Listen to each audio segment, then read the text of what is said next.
Hello, everybody, and welcome to the Fairbanks Year-Round Podcast. Today we're joined by Mabie, for sure, Mabie, and Josh Evans. I almost forgot. So Zeb's done a lot of different things in the community, and we're going to kind of work our way into them. But we do have one mic, you probably noticed, so we're going to switch back and forth. I do intend to get a second mic at some point, but we're improving as we go. We have gone from dozens of listener an episode to hundreds, so that's kind of nice. So things are, people seem to be appreciating the uptick in quality and video and such that we're doing. But anyways, Mr. Zeb Mabie, who is my broker at Summit Realty Group, just a really good-looking guy, a big part of the community. So, you born in Fairbanks, correct? Or yeah, born in Fairbanks. My family lived in North Pole, though, so I was raised in North Pole. Right. The borough, I should say. Yeah, in the borough. But yeah, lived most of my life in North Pole, and then started a family, and then we moved from North Pole to Fairbanks. Yeah, as you do. Started real estate. started real estate in 2005. Okay, cool, Yeah. cool. And before that, were you with the Ice Dogs? You did hockey, Yes. I know. Yeah, Okay. so grew up playing hockey, youth hockey, and then played a couple years for the Ice Dogs, and then I went out east and played for a D3 college out there called Sweet. Manhattanville College. So played a little bit of collegiate hockey, and then after that came back and did construction during summers between school, trying to pay the bills, and then after that continued construction and then got into real estate. Yeah. So on the hockey side, what got you out of the collegiate? Was it just I'd say skill? You just weren't good enough anymore? No. The reality of it is, it's probably really what it is. I mean, age, skill, we kind of all time out. Right. So yeah, had to start the real world, I guess. Yeah. Right? Was that a hard transition? Was it like something you always wanted to do and it was a hard pill to swallow, or kind of? No, not really. I mean, I think all of us know kind of when our career's ending, Okay. Yeah. So, I mean, I knew that yes, it's hard to get out of the college life and like just having fun all the time, but I knew that I was going to be done with hockey at some point. Gotcha. Yeah. So you got into real estate. Got into real estate. Sold a bunch of real estate, which is great. And it was a great fit. Getting out of college, I had a finance degree, and then I had some construction background, not being an actual contractor, but working on a lot of jobs. And so it kind of felt like a nice fit, right? I could kind of blend the two worlds together and help people buy homes. But yeah, so it was a great fit for me to transition into real estate. And you were doing that pretty, that was your singular focus for quite a few years, what, decade or so? Or like, oh yeah. I mean, I know you do other investments, but as far as the business side. Yeah, as far as the business side, that was it for probably until about 2019 when we bought the Alaska Club building. Yeah. And what'd you do with it? We made it a brewery. It was about an 18-month remodel project, which that mostly thanks to my business partner, Andy Rowe, who's not with us today. He's actually out on a job in the middle of nowhere. He's doing real work. Yeah. He's doing real work. He's doing real work in the middle of nowhere. But yeah, he was the one that did the remodel of the building. But the transformation was, it's phenomenal in my mind. If you've ever been in there before when it was an actual athletic club, that's where we used to work out, and they closed down, and then that became Black Gold bought it for a while, and then they sold it to us. So, but the transformation of the building is quite and awesome. Now it's Lat 65. I don't know if I said the name yet at all, but Lat I don't 65, think and the brewery, yes, which is awesome. So, and I know we've talked a little bit about this, but first we'll start with the building. So it's a big building. Why did you get so big? Was it just kind of what was available, or you had big plans? We looked around for about probably a year, just driving different places in town, figuring out where our location might be. We thought about building. There was a couple other ideas, but that one was available.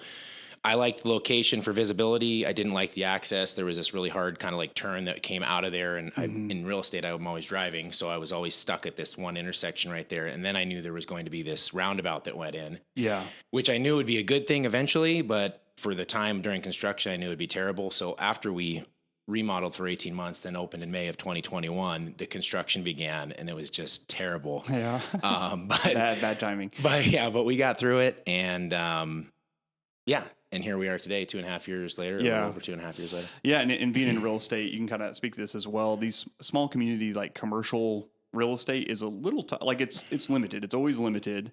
on if you're looking to buy and start a business. And there's always, people kind of getting wacky sometimes with, not wacky, I shouldn't say that, but, maybe starting businesses out of their homes or this or that going on. So being able to find a building, it is, like I said, you look for 18 months. Is that what you said? Or a year? Well, we remodeled for 18 months, but I looked for about a year. But yeah, having something that's conducive to, set up a brewery is one, hard. I mean, right. Some things are too small. Some things are too big. I mean, to be honest, that building's too big.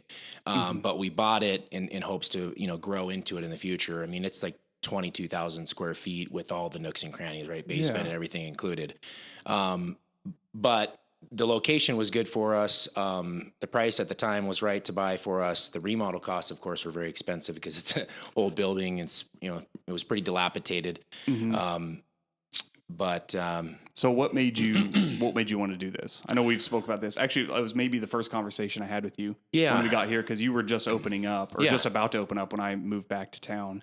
The main thing is just one is in Fairbanks. I just feel like there's not a lot of places for families, friends, everybody to hang out in a nice group atmosphere. I mean, there's a lot of great restaurants here, of course. There might be some fine dining options. There's some bars. There's some other things like that. But to have a cohesive environment that's welcomes kids, welcomes families, and you can enjoy craft beer. So, love craft beer. Wanted to start a brewery. Wanted something for the community to have a place to go and enjoy themselves. Yeah. All those tied together, and that's why we did it. Right. So when did it become like, I like these things, now I want to do a business? Because it's kind of a huge undertaking, not kind of, it for sure is a huge undertaking, and many people don't take the next step. So what led you into the business side first? And I got some other questions. I like to think, hey, let's do this. I guess at the time, we bought that building in 19. So I guess it started, in about 2018 or late 2017 when Andy and I were talking about it. And I guess I just saw a need and I saw an opportunity. Yeah. And I've always wanted to own some commercial real estate as well. Was there any apprehension? Oh yeah. Okay. You're making it sound like, I just went for it. There was definitely some apprehension, and you're running the numbers, you're running, through models, and then, some of this is just subjective, right? Like you don't really know what the numbers are going to be because, can Fairbanks support it? Will it support it? How will we be received? But the one thing that's been really great is, the community has been, just very welcoming, you know what I mean? So far as the industry, that's good. So far as, the craft brewing industry in Fairbanks, so the other competitors in our town, we want to call them that, but they're all good friends of ours. I was going to ask that. Yeah, that's great to hear. It's kind of a strange thing in business, I think, because there's a lot of different businesses that don't, support each other as the same as in the beer industry. Well, you kind of see it in real estate. I guess there's two sides. Yeah. So you work with a lot of the same people, especially in a small community. You're going to work with the same agents over and over. So even if you're not in the same office, you get friendly. There is, I'm sure, a lot of people that are friendly on the front and not so much on the back end, though. So it may be a little disingenuous in some cases. But for the most part, we're trying to work together because we know we're going to be dealing with each other over and over again. Yep. So that's good to hear in the brewing side as well. Because I know it can be really tough for restaurants. Opening up, I think about this all the time. I don't want to own a restaurant, but you open up, you are trying to figure everything out, and everybody's excited to go to a new restaurant. And then so many people, it's like, it was just okay. Or what didn't hit, everything, the service wasn't great or whatever it may be. It's like, man, you got one shot at this kind of deal. Did you feel that same pressure for the brewery side? I mean, I'm sure you want to do everything right, but was there more of a... There was definitely some of that for sure. And I tip my hat to the restaurant industry because that's definitely a very hard one as well. But yes, there was some of that, of course. We went in and, we didn't know exactly how everything was going to be received. And then we went through some challenges. We at the time, we had our head brewer at the time that helped us through a lot of the remodel and through the design of the brewery. And then within a couple months of opening, he wanted to leave town and wanted to move back to California. Yeah, so that was a huge challenge. But he helped us find Josh, who we have today, who's amazing, and we couldn't be happier. Yeah. So let's transition over to Josh. Okay. So first you were just introduced by him. Josh? Are you from the area, or did you move him up? Yeah, move the mic. Okay. Yeah, go ahead. Sorry, guys. It's a little awkward there. No, I'm not from up here. I grew up mostly around the Northwest, but moved here from Colorado. Oh, okay, cool. Yeah. Was that an exciting move for you? Or you're like, It was, yeah. I mean, it was one of those things. I was looking for a job to keep my eyes open. I was a little bit in between at the time, and saw this posting, and we'd always had Alaska on our list, my wife and I. Yeah. And so we're like, oh, maybe we'll move there. And so we Right. flew up and checked it out. It was October 1st, 2021. Was that a rough one or? No, it was, coming out of COVID and all that stuff, right? And trying to figure out what we were going to do. I was a stay-at-home dad at the time because I had left my previous brewing job. Mm-hmm. And we were like, oh, let's go check it out. Seems interesting on paper. And it was like 4 days of just checking out the area, seeing what we thought. Initial impression was not great. Yeah. Just like, you roll through downtown Fairbanks and you're like, not really a looker. Right. No, we hear that a lot. But it's the personality. Yeah. No, it was, it reminded me a lot of, like coastal towns, like on the Oregon coast, where they had a big boom in the 80s, like lumber, like fishing and stuff like that. And I've never heard this. Architecture's, not really advanced since then, right? Because people have left and there's not as much like money in the community necessarily. Right. So it grew up big and then kind of tapered off. And that was kind of the vibe that I got, like rolling through downtown Fairbanks. But, once you get outside of downtown, there's a lot going on. Yeah. Even in downtown, there's some stuff, but you got to know where to look. If you just like come in blind, you're like, well, I don't know. Well, the thing too is people think of a town, again, they're like in their head, you're almost always thinking downtown. And it's like Fairbanks is really not about the downtown. And a lot of people love downtown and we're working on revitalizing it and such. But for me, at least, I didn't move to Fairbanks or North Pole because I wanted like the awesome downtown city life. And I don't think most people are. Sure. Yeah, I just coming from the outside, that's so much of, especially Fort Collins, like downtown Fort Collins is what is downtown Disney's design based on, right? Really? So that's like, so like their whole thing is go to downtown, right? And that's when you usually go to a new town. We stopped in there. It was a really cool. Smaller communities, you're usually, that's like, where are you going to go? And it's like, well, what's going on down there? So anyways, so we rolled through and then met up with Zeb and Andy like day 2, and they showed us and really welcoming community and everything. So it seemed like it was going to be a good fit and good opportunity at the brewery coming in to take the helm there. But so we moved to Alaska I drove the Alcan at the first week of December, 2021, which was exciting. And then my wife and my daughter flew up here in January. Cool. So what got you into, is the official like brewmaster? What do you call yourself? The brewer? Like, yeah, I mean, there's a lot of titles. It really depends. Should we salute whenever you walk in? Like, I don't know what's common. Absolutely not. No, it's head brewer, operations manager, brewmaster is, that's the best one. Potential. Some people, there's also a master brewer, which is technically, the schooling you have to go to to like become equivalent to kind of like a PhD almost in brewing. But anyways, so anything brewer basically. So not everyone, most people like beer and they think, you know what, I want to make a career out of this, but very few actually do. So like what got you, did you kind of just one thing led to the next and you got into it, or is this a very like specific thing you were pushing for? No, it's a bit of both. Circuitous route for me. When I went to college, I thought I knew what I wanted to do, and I didn't. So I went to 3 different schools and had 4 different majors before I landed on brewing. But I was taking some time off in between, trying to figure out what I was going to do, and started homebrewing with my dad, and was doing that for a while, and got really into like the recipe development side of it and everything, because I've always loved to like cook and do stuff like that. So it's kind of similar to that. And then my parents were like, well, you can go to school for this. And I had no idea at the time. I was going to ask. So there's like a degree. So it depends on how you want to go. It's obviously much bigger now than it was, because I graduated high school in 2008. So this would have been like 2011, 2012, I think, when I started like, oh, okay, I can go to school for brewing. Yeah. I went to Oregon State University, and my undergrad is actually in food science and technology. with a focus in fermentation science. And I also have a minor in chemistry. But at the time, it was one of the like few programs in the country that you could actually go to for like brewing. It's not really a brewing school because it's a ton of science for that, because you're actually a food scientist. They just happen to have a focus in fermentation science if you want to do that.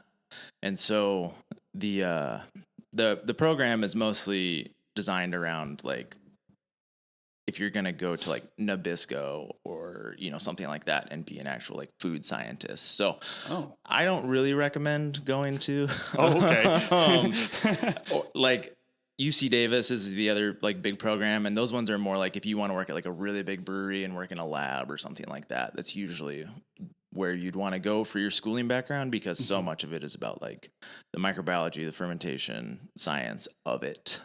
Working in a brewery, especially like a craft brewery, like a smaller one, it's much more equivalent to like a trade almost, right? Like getting in and learning, because like 80% of the job is cleaning basically. And and like really good technique on cleaning, because you're worried about potential contamination basically, right? And so this is a less glamorous side here.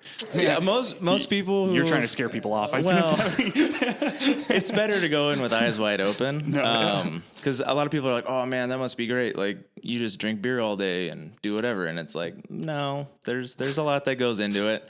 Even whenever I was in school, my parents would, you know, tell people, oh yeah, he's going to school to make beer, and they're like, well, I'd never send my kid to do that. You're just paying them to drink beer all the time. It's like, no, there's a lot that goes into it on the back end. Absolutely. But yeah, so I went to Oregon State and got my degree, and then moved out to a brewery in Eastern Oregon called Terminal Gravity Brewing, which is in Enterprise, Oregon, way out in the northeast corner of Oregon. Worked there for a couple years. And then moved to Fort Collins, Colorado. Was head brewer at a brewery called Horse and Dragon Brewing. Yeah. I imagine there's a lot of breweries in that area. Yes.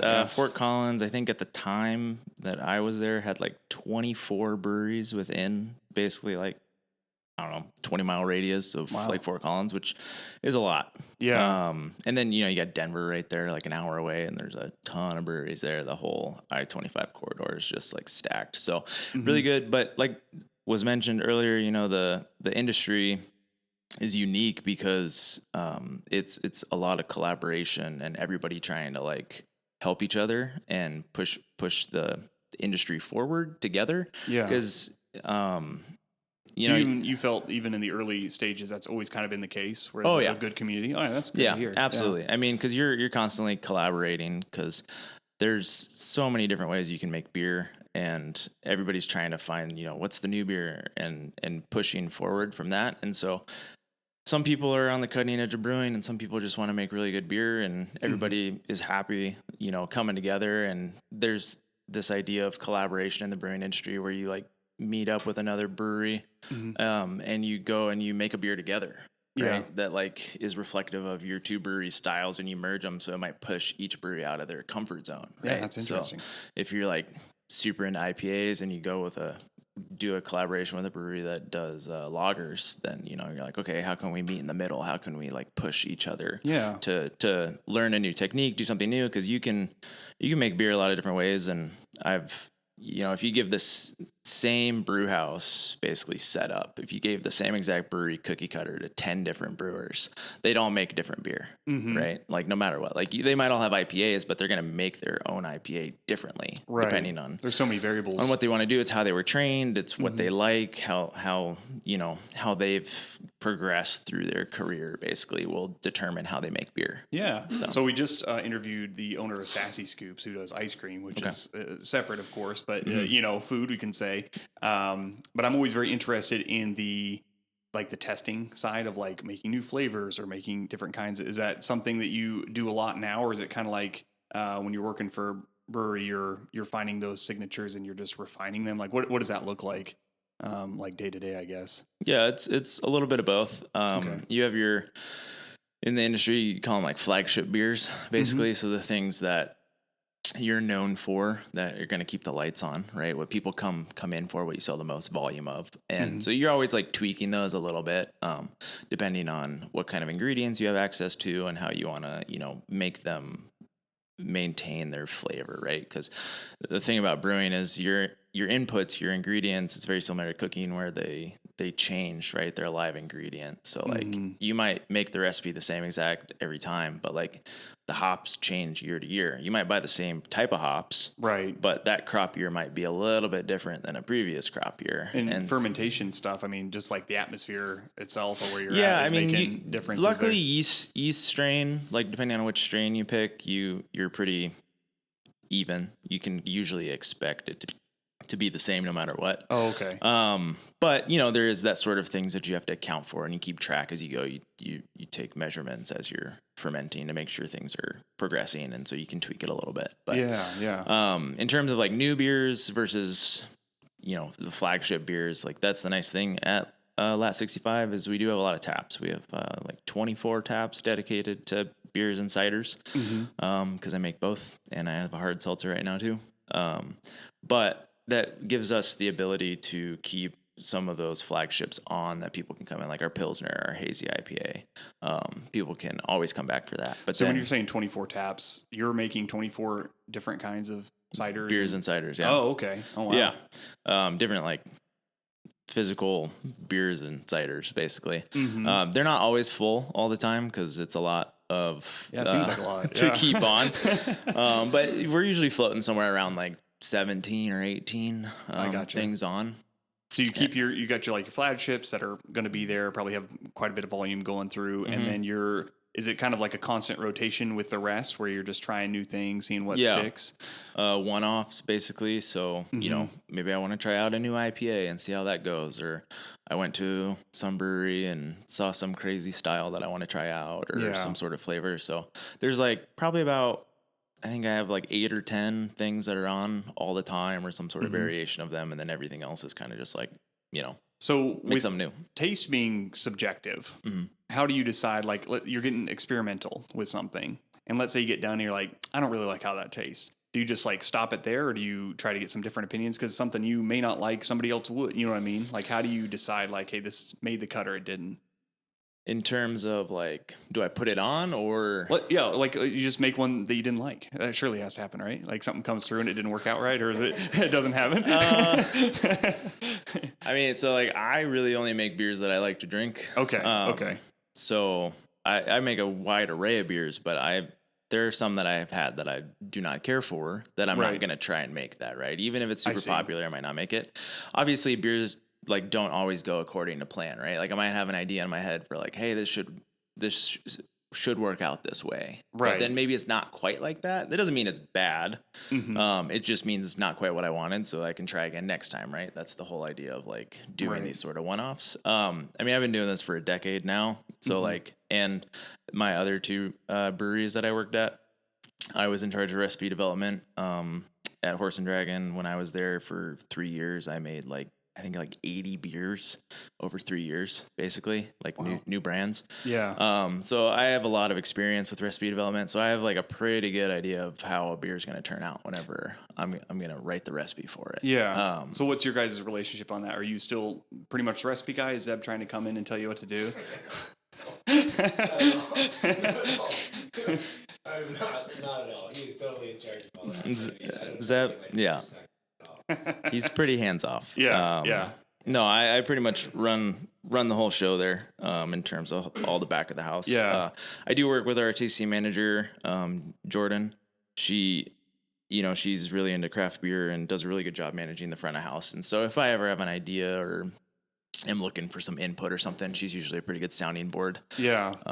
To talk through things with. Absolutely. But you pretty much got something to do all the time, I'm assuming. That's every job. Yeah. Yeah. There's a lot just going like on. Sitting back there no, it's not. Yeah. I rarely drink at work. So. Yeah. It's one of the few where it's okay to do so. Yeah. Even a little bit. So I've always found it kind of interesting, again, not to take it back to restaurants, but it's a similar field of you have the owner of the restaurant and then you have the chef. You have the owner and you have the brewmaster, where it's, again, technically like a boss, employee scenario, but you've got so much control of what the business really is all about. Like without obviously the beer, it's not much of a business. You know what I'm saying? So Sure. and I'm not trying to get in like your guys' dirty laundry or anything. But have you found, and you don't have to talk about Zeb or anything, but through the breweries you've worked for, has that been a pretty well understood like dynamic where it's like, hey, we know what you're doing and you stay on your lane, or you know what I mean? Is there a lot of crossover there? It definitely depends on the brewery and where you're at. Sometimes ownership has brewing experience and sometimes they don't. Right. And so, breweries I've worked at before, I've had the gamut where I've had a guy who owns it who did it as an investment, similar to how like Zeb and Andy have done it, right? But then they get more into it and then they learn more and then they might have some input. But I've never been in a situation where they're trying to like tell me what I should make. I have friends who have been in that situation, and I would never want to like work for a brewery where the boss is, trying to be like, hey, you have to do this type of beer or do whatever, right? Because it's a pretty creative pursuit you've got. Yeah, I mean, and the whole thing that I like about brewing is that side of it, the recipe development and the operations management side. So trying to mesh those two together and keep things fresh and everything. But so the scale of it. So you're brewing at home for yourself. Yeah. And then everything's obviously gotten bigger now when you're brewing for other folks. Does the recipes themselves change or you're just doing more of it? Is there like different variables that come in when you have such a large scale? Yeah, so there's efficiencies that get better the bigger you get, basically, right? So economies of scale kick in. When you scale things from like what you do at home, there's two different things at play where there's just the efficiencies of the actual process and then there's the efficiency of the equipment. Yeah. Right. So like whenever you brew on a commercial equipment, in an actual brewery, anywhere from like a small, maybe 5 barrel, which is a barrel is 31 gallons. That's what we use in brewing in the US is the volume, right? So our brew house is a 20 barrel brew house. At home, you're usually working with like 5, maybe 10 gallon batches. Oh, okay. And you're pretty like, you got a pot and maybe a cooler if you're doing like all grain, like mash or something where you have like kind of a mash tun, but it's not the same as a commercial kit basically because you've got vessels that are specifically designed to brew with. You've had engineers take a crack at them versus like you bought a stock pot and like drill the hole in it, right? Which is like it works. You can make beer, but your ability to fine tune and control the process is diminished at a home brewing scale. And so whenever you want to scale things up that you might have done at home. I don't homebrew because I do it every day at work. I was going to say, yeah. There are some guys who do. I get paid for this now. Yeah. Basically once I started working commercially in a brewery, I kind of stopped doing stuff at home just because, I mean, it takes 8 hours to make 5 gallons of beer or it takes 8 hours to make 700 gallons of beer. Right. Like I would much rather spend my time at work doing that and having the ability to play in that space is much better than at home trying to do something crazy or whatever. Well, I've noticed with any, I hate to call it a hobby because it's your profession now, but things do start as hobbies and you get in and you think, hey, this is going to be pretty simple. Maybe, again, I don't know anything about brewing, but like you said, you need a bucket or whatever you need and these few simple items and I can start brewing. But as you do things, everything, well, for one, you find more ways to spend money. I don't know if it's you accumulate things, right? Yeah, you're like, well, I really need this thing now too to make this a little bit better, and then it just kind of keeps going that way. Where you're saying, like at the scale, it's like you're getting these. You kind of have to have them. Again, if you're making 700 gallons of something, you can't be trying to do it out of 700 garages. No, yeah, and there's definitely like there are some really nice homebrew setups out there. You can spend a lot of money to get that commercial feel at your house. It's just it takes a lot of money to get to that point. And I think I am a little bit unique in the industry for people who started out in brewing. Like I started home brewing at home, but I wasn't into it where I was like, oh man, this is like a hobby. It's like as soon as I got into it at home, I basically knew that I wanted to do it professionally. Okay. Right. That's so interesting. like I'd done it for a little bit with my dad, maybe like 6 months. and had just kind of figured it out whenever I was like, hey, this is actually interesting. Yeah. And it scratches that itch for me, like creatively, to be able to do something that's not going to be like a desk job or something, right? And so like I took that path pretty early on before it was like an all-consuming hobby that you then wanted to transition. So like I like brewing. I'm not like I have to brew forever, right? Or like I that's all I could do. See, I'm similar in a sense, but I do it with everything. And my wife, who's sitting back there, can attest to this. Like, I'll want to start skateboarding, and like after like 3 days, I'm like, I'm gonna go pro. Yep, it's gonna happen. Yeah, why not? And then so I realized that about myself. And when you're younger, those things seem more realistic. But now, the older I get, it's like, all right, the skateboarding dream is probably dead, or whatever it may be. So I have to like really hold myself back. Was this something that you kind of saw that trend in yourself as well, or when you hit brewing, you kind of like, hey, this is a little bit different for me, and this kind of scratching an itch that I haven't felt before. Yeah, it was like I have. You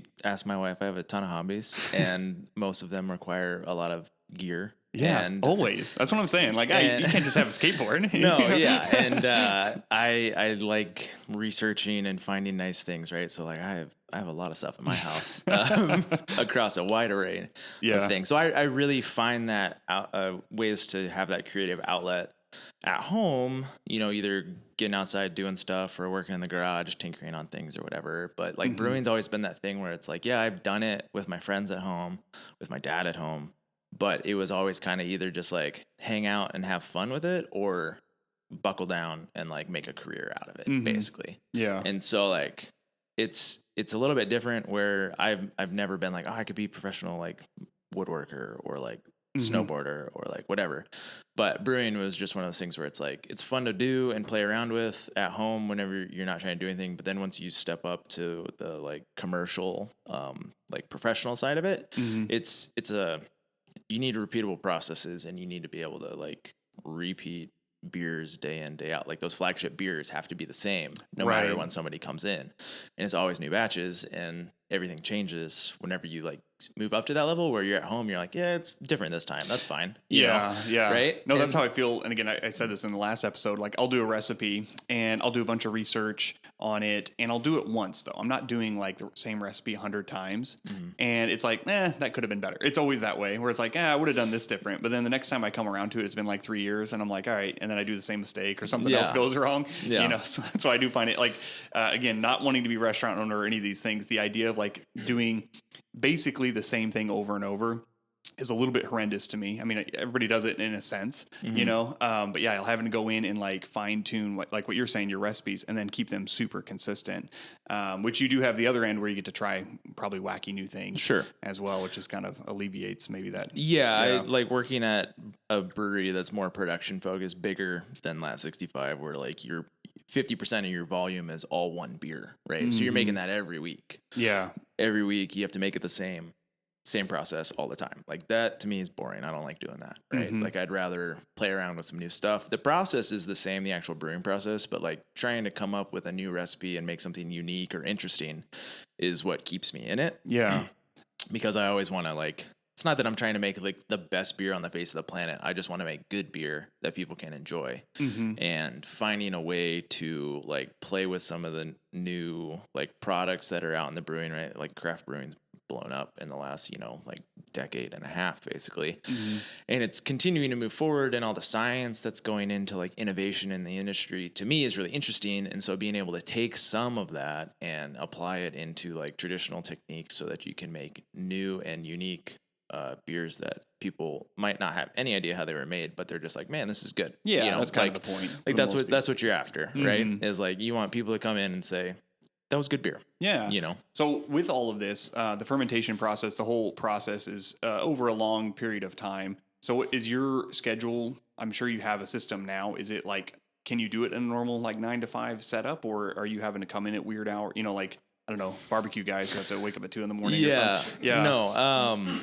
For our scale, right? So like if you go to a really big brewery, they're a 24-hour operation. So there's always somebody there doing something, but they have a whole team of people. Right. At our scale, it's I can fit it into a normal day. Okay. Basically, things move along like start of like a brew day is the longest like singular thing that I have to do, and that takes like 8 hours basically, start to finish. And you're not brewing, when you say brew day, is that like once a week? Like what is that? Yeah, for us right now, it's about once a week, maybe Okay. twice a week, depending. Mm-hmm. But it's not a like every day. But that's the first part of the process: is you brew the beer and then you get it into the fermenter, and then from there it'll sit in there for 2 to 3 weeks basically. Oh, okay. And then you're gonna keg it, and like during that process, you're doing different things to it. You're tracking it, you're taking measurements. You might add hops if it's an IPA or something, and then you have to carbonate it, and then you keg it, and then it goes in the cooler. And then you got to clean everything, and then you start over, right? And that's like on one tank. But we have, we have like 6 fermenters basically, and so every time you need to like move a beer through the process, you gotta clean everything, sanitize it, start over, right? Yeah. And so like that's why it's like 80% of the job is cleaning, is because like once the beer's in the tank, you don't really touch it until you pull it out, Right. But then once you pull it out, then you got to clean it, sanitize it, and then start over again. Yeah, but another tank's doing but something there's different. another tank Yeah, that like and- this week is in a different step of the process, and then so Yeah. like you've got them all staggered, so it's very much like operations planning and management to like keep things moving along. Was that tough when you first got here to know, like, especially with a newer business that's growing? I'm sure the clientele was very much less consistent. Maybe I'm wrong on that, but No, yeah, it was. That's accurate. Yeah, it was. I took over at about the 6-month mark of Last 65 being open, and it was. There was a lot of variables, just because, like, even if things had gone up according to plan from the beginning, where like, oh man, everybody like is excited to be here and loves the beer and stuff. Like, there's still just like, how many people can you sell beer to? How many people are going to come in on a consistent basis? Right. Most of our volumes through the tasting room, so you're very much beholden to like how many people come in each week, and then how much do they drink, and which beers do they like, and all that sort of stuff. So it's a bit of a moving target, and kind of a you gotta have an idea of how fast you're going to go through a batch of beer. Like, you want to go through a batch of beer before it gets bad, which is about, not bad, but like goes off in about 3 months is usually what I like to see from when it gets packaged to when you've poured through the last of it. And so you don't want to overproduce, because you don't want to be sitting on a bunch of old beer, because it doesn't taste good. Yeah. And then how long before it doesn't taste good? Like how long can you? Around that 3-month mark. So that's Okay. like, you get a little bit of oxygen ingress and everything like that. Some beers last longer, like stouts, things like that can hold up to that better. But Yeah. like things like super hoppy IPAs, like clean pilsners and stuff, where there's not those are more susceptible to like oxygen, which during the process you're trying to mitigate that as much as possible. So that 3-month mark is, fresh beer is better, is basically what it comes down to. Right. So if I can sell through beer in a month, that's way better. Well, and I'm someone who doesn't drink it all, so it's kind of sacrilege maybe. But so then you look at like the like wine or whiskey or whatever, and they're all very happy with how long things have, like how Sit. old they are, Right. Yeah, how So, but long beer it's is not that way. No. Okay. There's certain styles of beer that can potentially like do well with oxygen. Like I have some stuff that I will barrel age, right? So it goes into a barrel and you do get oxygen, but that beer is very specifically designed like for that, like flavor profile wise, versus like things like IPAs, pilsners, light, flavorful beers that don't have a lot of that sort of dark like malt going on in it. I gotcha. They just taste better when they're fresh. So, but the whiskey and wine that's really old, it's expensive in most cases. Is it actually better, or is it just like a prestige thing at that point? It depends. I've definitely had a lot of bad old wine. Yeah. And there's this interesting thing in wine and whiskey is you got the age aspect where, like, oh, this was in a barrel for 15 years, 20 years, 25 years or whatever, right? And sometimes it does make it better, and sometimes it just doesn't, and it seems like a huge they can go risk. like whiskey doesn't go bad as much, like that's kind of just a thing that it is what it is. Wine can definitely go bad. It has aspects of beer from that standpoint where, it sits in a bottle and you do get oxygen ingress through the cork if it's a corked bottle of wine, and that can enhance the flavor up to a certain point, and then it'll degrade it. Yeah. And so finding that sweet spot is the same way that I approach like whenever I do beers in barrel, you're tasting it as you go to see when it tastes is the best, right? Because as soon as you take it out of the barrel and you put it into stainless, into a keg or cans or whatever, you've stopped that aging process. Oh, okay. Basically. And so you're tasting as you go, and there's this big thing where it's like you taste it and you're like, man, that's pretty good, but maybe it'll get better if I wait longer, which is not necessarily going to happen. Yeah. And so when you're looking at it on the curve and you're like, well, this is okay, but I think it has more time to develop, and part of that's experience, but then you get to a point where you're just like, it's good enough, so let me pull it, because it's equally as likely as it will get worse as it is as it will get better. And so people in wine and whiskey, you know, they're the master distillers and the winemakers who have been doing it for decades. Like, they have a institutional knowledge that they know how their environment is going to produce, That's right? interesting. Because they've been doing it for so long. Yeah. And so they know that, like, you know, they can taste a grape in the field and know what it's going to taste like as finished wine because they have enough experience. Like, is that actually true, or they're just faking that? No, some of these guys who have, you know, been in their family for their nose touches their eyebrows. That's yeah, potentially. I mean, there's still the unknown always, but like, I'm with for you. me, having a reasonably good idea of what a beer is going to turn out to be. That's why I like beer better than most of those other things from a production standpoint, is I can make more beer faster than you can. Like, wine, you get one shot, right? Yeah, like, that's like, seems really risky. If you're going to start like a winery. Yeah.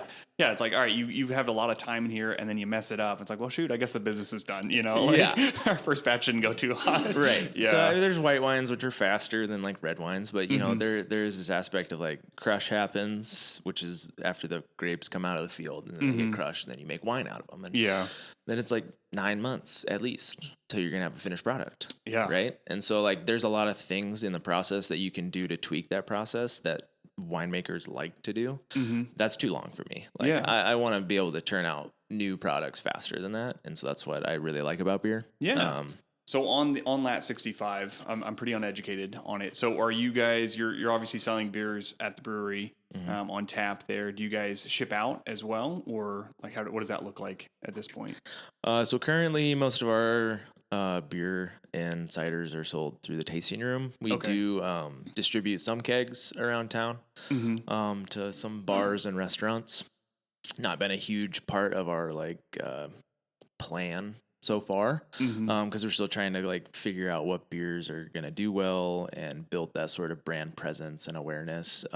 It's way easier to control the narrative at your own place than somebody else's. Right. And for beer in a market where you're competing, because while Zeb mentioned, you know, the other craft breweries in town and in Alaska are very welcoming and open.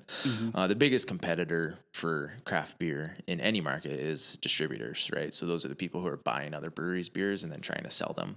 Okay. And so you've got these guys, these sales guys who will come in with a book with like 300 different types of beer, like in their book. And they can walk into like a restaurant and say, hey, what of these do you want? Right. So you're actively trying to compete with those people. And these might be breweries from the lower 48 or whatever.